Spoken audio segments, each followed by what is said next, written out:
Britain ಸುಡುತ್ತಿದೆ ಭಯಂಕರ ಬೆಂಕಿ, ಆರ್ಥಿಕ ಸಮಸ್ಯೆ, ಹಿಂಸಾಚಾರ, ಮಕ್ಕಳಿಗೆ ಊಟ ಕೊಡೋಕೆ ಪೋಷಕರ ಉಪವಾಸ. ಸ್ನೇಹಿತರೆ, ಬ್ರಿಟನ್ ಸದ್ಯ ಬೂದಿ ಮುಚ್ಚಿದ ಕೆಂಡದಂತಿದೆ. ಕಳೆದ 13 ವರ್ಷಗಳಲ್ಲಿ ಕಂಡು ಕೇಳರಿಯದ ಗಲಭೆಗಳು ಬ್ರಿಟನ್ನಲ್ಲಿ ಆಗ್ತಾ ಇವೆ. ಮುಂದುವರಿದ ರಾಷ್ಟ್ರ ಬ್ರಿಟನ್ನಲ್ಲಿ ಒಂದು ಕಾಲದಲ್ಲಿ ಜಗತ್ತಿನಾದ್ಯಂತ ವಸಾಹತು ಮಾಡಿಕೊಂಡು ಜಗತ್ತಿನ ಸಂಪತ್ತನ್ನೆಲ್ಲ ಎತ್ಕೊಂಡ್ಬಂದು ಬ್ರಿಟನ್ಗೆ ಹಾಕೊಂಡ ಬ್ರಿಟಿಷರಿಗೆ ಈಗ ಅಲ್ಲೇ ದಾರಿದ್ರ್ಯ ಶುರುವಾಗಿದೆ. ಪರಿಸ್ಥಿತಿ ಹೇಗಾಗಿದೆ ಅಂದ್ರೆ, ಬ್ರಿಟನ್ ಜನವೇ ಸಿಕ್ಕ ಕಡೆ ಲೂಟಿ ಮಾಡೋಕ್ ಶುರು ಮಾಡಿದ್ದಾರೆ. ಅಂಗಡಿಗಳಿಗೆ ನುಗ್ಗಿ ಲೂಟಿ ಮಾಡೋಕ್ ಶುರು ಮಾಡಿದ್ದಾರೆ. ಮಕ್ಕಳ ಮೇಲೆ ದಾಳಿಗಳಾಗ್ತಾ ಇದೆ, ವಲಸಿಗರ ಮೇಲೆ ಹಲ್ಲೆಗಳಾಗ್ತಾ ಇದೆ. ಜಗತ್ತಿನ ಸ್ವಾತಂತ್ರ್ಯ ಕಿತ್ಕೊಂಡಿದ್ದ ದೇಶದಲ್ಲಿ ಈಗ ಕ್ರಾಂತಿಕಾರಿ ಸ್ವಾತಂತ್ರ್ಯ ಹೋರಾಟ ನಡೀತಾ ಇದೆ. ಜಗತ್ತಿನ ಮೂಲೆ ಮೂಲೆಗೂ ನುಗ್ಗಿ ಆ ದೇಶಗಳನ್ನ ಹೀರಿ ಬ್ರಿಟನ್ ಅನ್ನ ಶ್ರೀಮಂತ ಮಾಡಿದ್ದ ಬ್ರಿಟಿಷರು ಈಗ ವಲಸಿಗರೇ ಬ್ರಿಟನ್ ಬಿಟ್ಟು ತೊಲಗಿ ಅಂತಿದ್ದಾರೆ. ಇವುಗಳ ಜೊತೆಗೆ ಕೊರೋನಾ ನಂತರ ಬ್ರಿಟನ್ಗೆ ಸುತ್ತಕೊಂಡ ದರಿದ್ರ, ರಷ್ಯಾ ಯುಕ್ರೇನ್ ಕದನದಿಂದ ಬಂದ ಹಾಹಾಕಾರ, ಜೊತೆಗೆ ಕನ್ಸರ್ವೇಟಿವ್ ಪಾರ್ಟಿ ರೂಲ್ ಟೈಮ್ನಲ್ಲಿ ಆರ್ಥಿಕ ಹಿಂಜರಿತದ ಕಡೆಗೆ ಹೋಗಿದ್ದು ಎಲ್ಲ ಒಟ್ಟಿಗೆ ಸೇರ್ಕೊಂಡು ಬ್ರಿಟನ್ಗೆ ಬೆಂಕಿ ಹಾಕಿದೆ. ಹಾಗಿದ್ರೆ 200 ವರ್ಷ ಭಾರತವನ್ನ ಹಿಂಡಿ ಹಿಪ್ಪೆ ಮಾಡಿ ಪೂರ್ತಿ ಸಕ್ಕ ಮಾಡಿ ಇಲ್ಲಿಂದ ಹನಿ ಹನಿಯನ್ನ ಕೂಡ ಕುಡಿದು ಹೋದಂತಹ ಬ್ರಿಟಿಷರ ಇವಾಗಿನ ಗತಿ ಅಧೋಗತಿಯನ್ನ ಒಂದ್ಸಲ ತಿಳ್ಕೋಬೇಕಲ್ಲ ಏನಾಗ್ತಿದೆ ಅಂತ.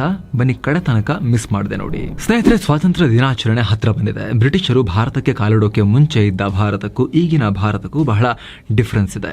ಅವ್ರು ಬರೋಕ್ ಮುಂಚೆ ಎಕನಾಮಿಕ್ ಸೂಪರ್ ಪವರ್ ಆಗಿದ್ದ ಭಾರತದ GDP ಜಾಗತಿಕ GDP 23% ಇತ್ತು. ಆದರೆ ಅವರು ಭಾರತ ಬಿಡುವಾಗ ಈ ಪಾಲು ಕೇವಲ 4%ಗೆ ಕ್ರಶ್ ಮಾಡಿ ಕುಸಿದು ಬೀಳೋ ರೀತಿ ಮಾಡಿ ಹೋದ್ರು. ಉಂಡು ಹೋದ ಕೊಂಡು ಹೋದ ಅನ್ನೋ ಹಾಗೆ ಬ್ರಿಟಿಷರು ಶ್ರೀಮಂತ ಭಾರತದ ಸಂಪತ್ತನ್ನು ನುಂಗಿ ನೀರು ಕುಡಿದು ಲಾಸ್ಟಿಗೆ ಉಳಿದಿದ್ದನ್ನು ಹಡಗಲ್ ತುಂಬಿಕೊಂಡು ಹೋದ್ರು. ಸುಮಾರು 200 ವರ್ಷಗಳ ಆಳ್ವಿಕೆಯಲ್ಲಿ ಒಂದಲ್ಲ ಎರಡಲ್ಲ ಭರ್ತಿ $45 ಟ್ರಿಲಿಯನ್ ಮೌಲ್ಯದ ಸಂಪತ್ತನ್ನು ಲೂಟಿ ಮಾಡಿದ್ದಾರೆ ಅನ್ನೋ ಅಂದಾಜಿದೆ. ಈಗ ಇಡೀ ಭಾರತದ ಅರ್ಥವ್ಯವಸ್ಥೆಯ ಗಾತ್ರ ಕೇವಲ $3.5 ಟ್ರಿಲಿಯನ್. ಹಂಗಿರ್ಬೇಕಾದ್ರೆ ಬ್ರಿಟಿಷರು ಬರೀ ಭಾರತ ಒಂದರಿಂದಲೇ $45 ಟ್ರಿಲಿಯನ್ ಸಂಪತ್ತನ್ನು ಲೂಟಿ ಮಾಡಿದ್ರೆ ಒಟ್ಟಾರೆ ಜಗತ್ತಲ್ಲಿ ಮಾಡಿರೋ ಲೂಟಿಯನ್ನ ಅಂದಾಜು ಮಾಡೋಕ್ಕೂ ಕಷ್ಟ. ಕಾಂಗ್ರೆಸ್ ನಾಯಕ ಶಶಿ ತರೂರ್ ಹೇಳೋ ಪ್ರಕಾರ ಲೂಟ್ ಅನ್ನೋ ಪದವನ್ನೂ ಸೇರಿಸಿ ಎಲ್ಲವನ್ನ ಭಾರತದಿಂದ ಲೂಟಿ ಮಾಡ್ಕೊಂಡು ಹೋಗಿದ್ದಾರೆ ಬ್ರಿಟಿಷರು. ಆದ್ರೆ ಈಗ ಆಲ್ಮೋಸ್ಟ್ 1 ಶತಮಾನ ಕಳೀತಾ ಇರೋ ಈ ಸಂದರ್ಭದಲ್ಲಿ ಬ್ರಿಟಿಷರಿಗೆ ಮತ್ತೆ ದಾರಿದ್ರ್ಯ ಶುರುವಾಗಿದೆ. ಅಲ್ಲಿ ಸೃಷ್ಟಿಯಾಗಿರೋ ಮಹಾ ಆಪತ್ತನ್ನು ನೋಡೋಕ್ಕೂ ಮುನ್ನ ಬ್ರಿಟಿಷರು ಮಾಡಿದ ಹಗಲು ದರೋಡೆಗೆ ಕ್ವಿಕ್ ಆಗಿ ಮತ್ತೊಂದು ಎಕ್ಸಾಂಪಲ್ ಹೇಳ್ಬಿಡ್ತೀವಿ.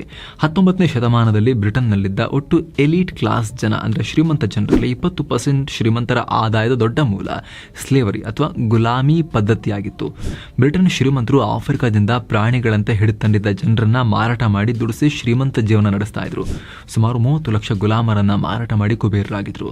1833ರಲ್ಲಿ ಬ್ರಿಟನ್ನಲ್ಲಿ ಈ ಗುಲಾಮಗಿರಿ ಬ್ಯಾನ್ ಮಾಡಲಾಯಿತು.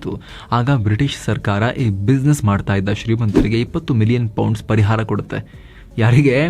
ಕರೆಕ್ಟಾಗಿ ಕೇಳಿಸ್ಕೊಳ್ಳಿ, ಈ ಬಿಸ್ನೆಸ್ ಮಾಡ್ತಿದ್ದ ಶ್ರೀಮಂತರಿಗೆ £20 ಮಿಲಿಯನ್ ಪರಿಹಾರ ಕೊಡುತ್ತೆ. ಇಷ್ಟು ದಿವಸ ಗುಲಾಮರನ್ನ ವ್ಯಾಪಾರ ಮಾಡ್ತಿದ್ರು, ಲಾಸ್ ಆಗ್ಬಿಡುತ್ತೆ ಬ್ಯಾನ್ ಮಾಡಿದ್ರಿಂದ ಅಂತ ಅವರಿಗೆ ಪರಿಹಾರ ಕೊಟ್ಟಿದ್ರು. ಹೀಗೆ ಬ್ರಿಟಿಷರು ಕೊಹಿನೂರು ವಜ್ರದಿಂದ ಹಿಡಿದು ಆಫ್ರಿಕನ್ನರ ದೇಹದ ಕೊನೆಯ ರಕ್ತದ ಹನಿ ತನಕ ಕೈಗೆ ಸಿಕ್ಕ ಎಲ್ಲವನ್ನ ಹೀರಿದ್ರು ಜಗತ್ತಿನಿಂದ. ಅವರು ದೋಚಿದ ವಜ್ರ ವೈಡೂರ್ಯಕ್ಕೆ ಲೆಕ್ಕ ಇಲ್ಲ. ಆದರೆ ಕಾಲ ಒಂದೇ ರೀತಿ ಇರಲ್ಲ. ಈಗ ಇದೇ ಬ್ರಿಟನ್ ಜನ ದಿನಕ್ಕೆ 3 ಹೊತ್ತು ಊಟ ಸಿಗದೆ ಪರದಾಡ್ತಿದ್ದಾರೆ. ಸ್ನೇಹಿತರೆ, ಜಗತ್ತನ್ನೇ ಅಕ್ರಮವಾಗಿ ಆಳಿರೋ ಲಿಗಸಿಯನ್ನ ತಲೆ ಮೇಲೆ ಕಟ್ಟಿಕೊಂಡು ಹೆಮ್ಮೆಯಿಂದ so called Kingdom, United Kingdom ಅಂತ ಹೇಳ್ಕೊಳ್ಳೋ ಬ್ರಿಟನ್ ತತ್ತರಿಸಿ ಹೋಗಿದೆ. ಎಷ್ಟೋ ಜನಕ್ಕೆ ದಿನಕ್ಕೆ 2 ಹೊತ್ತು ಕೂಡ ಊಟ ಸಿಗದಂತಹ ಪರಿಸ್ಥಿತಿ ಇದೆ. ನೀರಿಲ್ಲ, ನೀರನ್ನ ಬಿಸಿ ಮಾಡ್ಕೊಳ್ಳೋಕೆ ಕರೆಂಟ್ ಬಿಲ್ ಜಾಸ್ತಿ ಆಗುತ್ತೆ ಅಂತೆಲ್ಲ ಸ್ನಾನ ಮಾಡೋದನ್ನ ಕಮ್ಮಿ ಮಾಡ್ಕೊಂಡಿದ್ದಾರೆ.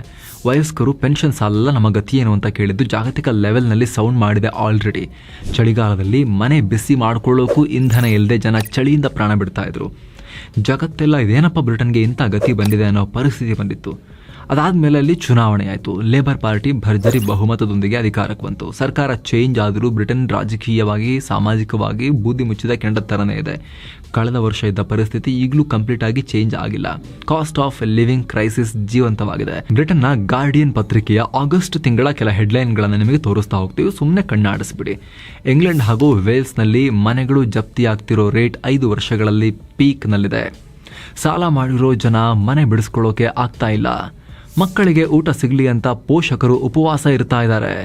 ಜನಸಂಖ್ಯೆಯಿಂದ ಬೆಂದಿರೋ ದೇಶಗಳ ಥರ 2ಕ್ಕಿಂತ ಹೆಚ್ಚು ಮಕ್ಕಳಿರೋ ಕುಟುಂಬಗಳ ಬೆನಿಫಿಟ್ಸ್ ಕಟ್ ಮಾಡೋ ಕಾನೂನು ತರಲಾಗಿದೆ.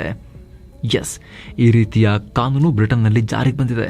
ಈ ಕಾನೂನು ಬಂದ ರಾತ್ರೋರಾತ್ರಿ ಲಕ್ಷಾಂತರ ಮಕ್ಕಳು ಬಡತನಕ್ಕೆ ಜಾರಿದ್ದಾರೆ. ಚಳಿಗಾಲದ ಇಂಧನ ಭತ್ಯೆ ಕಡಿಮೆ ಮಾಡಿರೋ ಡಿಸಿಷನ್ ರಿವರ್ಸ್ ಮಾಡಬೇಕು, ವಾಪಸ್ ತಗೋಬೇಕು ಅಂತ 60 ವರ್ಷ ಮೇಲ್ಪಟ್ಟ ಅಜ್ಜಿಂದ್ರು ಪ್ರತಿಭಟನೆ ಶುರು ಮಾಡಿದ್ದಾರೆ.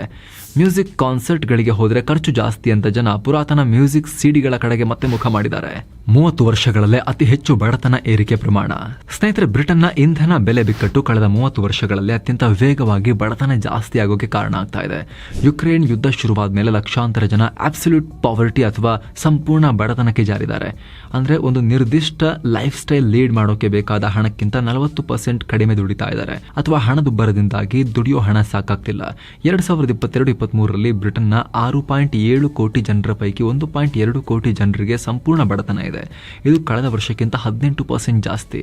ಅಂದ್ರೆ ಕಳೆದ ವರ್ಷಕ್ಕಿಂತ ಈ ವರ್ಷ 18% ಹೆಚ್ಚು ಬಡವರಿದ್ದಾರೆ.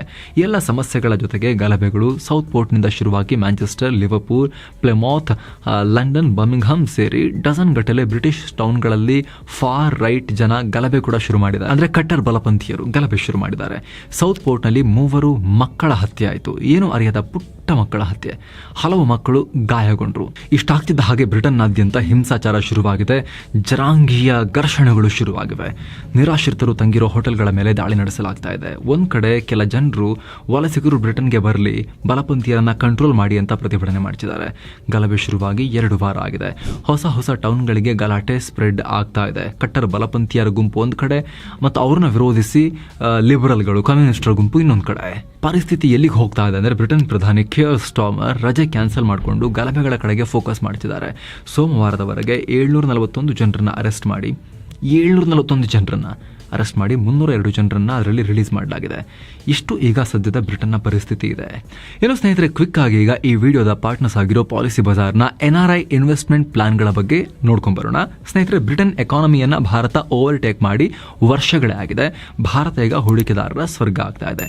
NRIಗಳ ಫೇವರೆಟ್ ಇನ್ವೆಸ್ಟ್ಮೆಂಟ್ ಡೆಸ್ಟಿನೇಷನ್ ಕೂಡ ಆಗಿದೆ. ಹೂಡಿಕೆ ಅಂತ ಬಂದಾಗ ಭಾರತದ ಇನ್ಶೂರೆನ್ಸ್ ಕಂಪನಿಗಳು ಆಫರ್ ಮಾಡೋ ಇನ್ವೆಸ್ಟ್ಮೆಂಟ್ ಪ್ಲಾನ್ಗಳು NRIಗಳಿಗೆ 22%ಗಿಂತ ಹೆಚ್ಚು ರಿಟರ್ನ್ಸ್ ಕೊಡೋದ್ರ ಹಿಸ್ಟ್ರಿಯನ್ನ ಹೊಂದಿವೆ. ಲೈಫ್ ಕವರ್ ಬೆನಿಫಿಟ್ಸ್ ಅನ್ನ ಕೂಡ ಕೊಡ್ತವೆ. ತಿಂಗಳಿಗೆ ಕೇವಲ 18,000 ರೂಪಾಯಿಯಿಂದ ಹೂಡಿಕೆ ಶುರು ಮಾಡಬಹುದು. ಪ್ಲಾನ್ ಅವಧಿ ಮುಗಿದ ನಂತರ ದೊಡ್ಡ ರಿಟರ್ನ್ಸ್ ಒಳಗೊಂಡ ದೊಡ್ಡ ಲಂಸಮ್ ಅಮೌಂಟ್ ಅನ್ನ ಪಡಿಬಹುದು. ನಿಮ್ಮ ಫಂಡ್ ಗಳನ್ನ ಯಾವಾಗ ಬೇಕಾದ್ರೂ ಯಾವ ದೇಶದಿಂದನಾದ್ರೂ ಕೂಡ ನೀವು ಮ್ಯಾನೇಜ್ ಮಾಡಬಹುದು, ಮಾನಿಟರ್ ಮಾಡಬಹುದು. 5 ವರ್ಷಗಳ ಲಾಕ್ ಇನ್ ಪೀರಿಯಡ್ ನಂತರ ಒಂದಷ್ಟು ಫಂಡ್ ವಿತ್ಡ್ರಾ ಮಾಡಿಕೊಳ್ಳೋ ಲಿಕ್ವಿಡಿಟಿ ಆಪ್ಷನ್ ಕೂಡ ಇರುತ್ತೆ. ಜೊತೆಗೆ ಇವು ಮಾರ್ಕೆಟ್ ಲಿಂಕ್ಡ್ ಪ್ಲಾನ್ ಗಳಾಗಿರೋದ್ರಿಂದ ಮಾರ್ಕೆಟ್ ರಿಸ್ಕ್ ಇದ್ದಾಗ ನಿಮ್ಮ ಪ್ಲಾನ್ ನ ಫಂಡ್ ಗಳನ್ನ ಚೇಂಜ್ ಮಾಡ್ಕೊಳ್ಳೋ ಆಪ್ಷನ್ ಕೂಡ ಇರುತ್ತೆ. ನಾವು ಡಿಸ್ಕ್ರಿಪ್ಷನ್ ಹಾಗೂ ಪಿನ್ ಕಮೆಂಟ್ ನಲ್ಲಿ ಕೊಟ್ಟಿರೋ ಲಿಂಕ್ ಮೂಲಕ ನೀವು ಹೋದ್ರೆ 150ಕ್ಕೂ ಅಧಿಕ ಭಾರತದ ಟಾಪ್ ಪರ್ಫಾರ್ಮಿಂಗ್ ಫಂಡ್ ಗಳನ್ನ ನೀವು ಅಲ್ಲಿ ಚೆಕ್ ಮಾಡಬಹುದು. ಡಿಸಿಪ್ಲಿನ್ SIP ಮೂಲಕ ಹೂಡಿಕೆ ಮಾಡಬಹುದು. ಜೊತೆಗೆ ಹಣ ಸೇವಿಂಗ್ಸ್ ಮಾಡೋಕೆ ಮತ್ತು ಬೆಳೆಸೋಕೆ ಒಳ್ಳೆ ಆಪ್ಷನ್ ಇದು. ಲೈಫ್ ಕವರ್ ಕೂಡ ಸಿಗೋದ್ರಿಂದ, ಇನ್ಶೂರೆನ್ಸ್ ಕವರೇಜ್ ಕೂಡ ಸಿಗೋದ್ರಿಂದ ಒಂದು ವೇಳೆ ಪಾಲಿಸಿ ಹೋಲ್ಡರ್ ಗಳಿಗೆ ಏನಾದರೂ ಹೆಚ್ಚು ಕಮ್ಮಿ ಆಗಿ ಅವರು ಮೃತಪಟ್ಟರೆ ಅವರ ಕುಟುಂಬಕ್ಕೆ ಕಂಪನಿ ಕಡೆಯಿಂದ ಎಕನಾಮಿಕ್ ಸಪೋರ್ಟ್ ಸಿಗುತ್ತೆ. ಡಿಸ್ಕ್ರಿಪ್ಷನ್ ಹಾಗೂ ಪಿನ್ ಮಾಡಿರೋ ಟಾಪ್ ಕಾಮೆಂಟ್ ನಲ್ಲಿ ಲಿಂಕ್ ಇದೆ. ಅದರ ಮೇಲೆ ಕ್ಲಿಕ್ ಮಾಡೋ ಮೂಲಕ ನೀವು ಸಂಪೂರ್ಣ ಮಾಹಿತಿಯನ್ನ ಪಡಿಬಹುದು, ಅಪ್ಲೈ ಕೂಡ ಮಾಡಬಹುದು ಈ NRI ಇನ್ವೆಸ್ಟ್ಮೆಂಟ್ ಪ್ಲಾನ್ಗಳಿಗೆ. Thank you so much. ಮತ್ತೆ ಭೇಟಿ ಆಗ್ತಿರೋಣ. ನಮಸ್ತೆ.